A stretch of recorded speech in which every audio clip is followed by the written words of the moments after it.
All right, let's get to that big Buffalo versus Miami game because Tua's back. They're not dead in the AFC with the way the playoff picture is.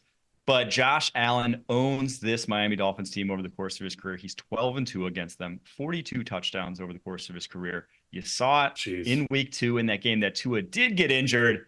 Do we expect anything different this time around, Kyle?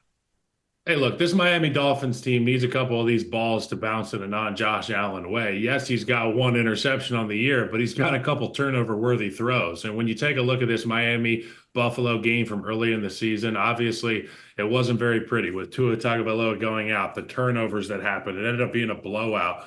The not only Miami, but the National Football League needs this Miami Dolphins offense to go out there and look the part. Look like a group that has a brilliant young mind as an offensive coach.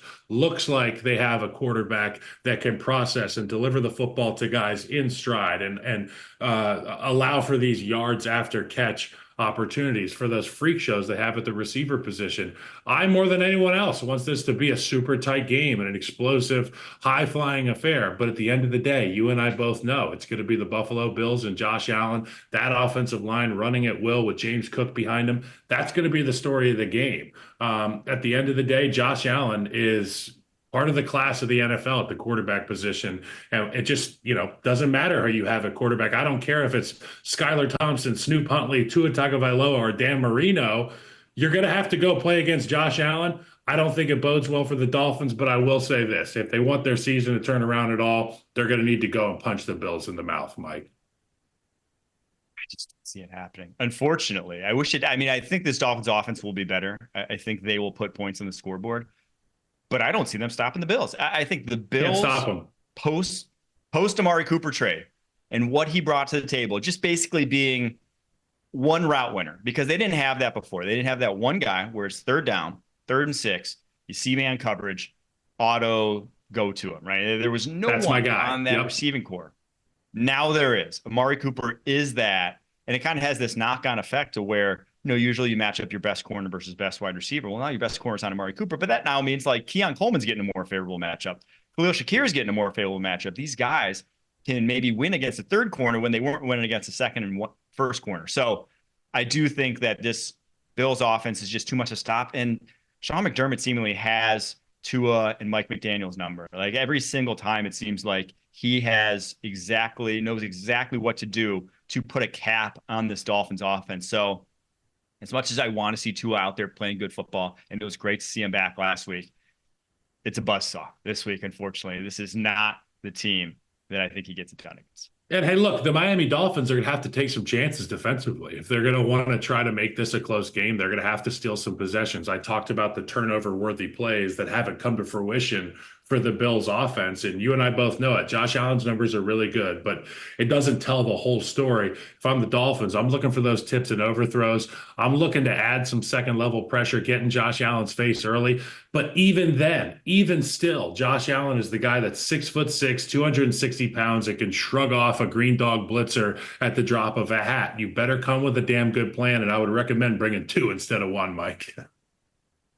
So if the Bills win this, the Bills will go to 7-2. Dolphins will drop to 2-6. And say the Patriots lose this weekend as well, and the Jets lose tonight to the Houston Texans. That will mean that they will have a 5-game lead on the division this early on in the season. Could conceivably, by Thanksgiving, have the division in the bag for the Buffalo Bills. Do you run for the 1 seed if you're the Buffalo Bills and you clinch it that early? If you're still behind the Chiefs, or do you kind of take the foot off the gas pedal, maybe don't, put all your tricks out there that you got in the bag and kind of just start to play for your playoff push after clinching the division? Yeah, I mean, I think we could see Mitch Trubisky out there by week 15. You know what I'm saying? Week 14, we could see the Trubisky-led Buffalo Bills. To your point, you're either going to try to make a run at that one spot, hoping that the Kansas City Chiefs are fool's gold, which is what a lot of people have said. Albeit they're undefeated, we still think they have room to lose some games. They've been on a razor's edge. You know who else has been on a razor's edge, though? The Buffalo Bills roster. And we get Amari Cooper back into the lineup. You get guys like Khalil Shakir to step up, and you get production from Dalton Kincaid.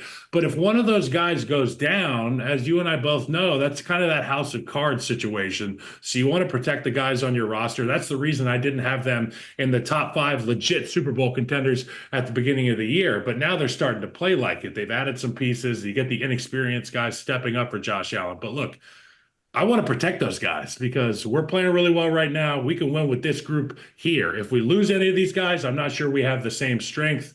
To your point, I think maybe you don't chase the Kansas City Chiefs and you play for that 2 seed. Some interesting news this week. Sean McDermott said that Matt Milano may actually come back at some point this season. If he does, huge. That would be so massive for them in the AFC playoff picture if he's able to go come playoff time.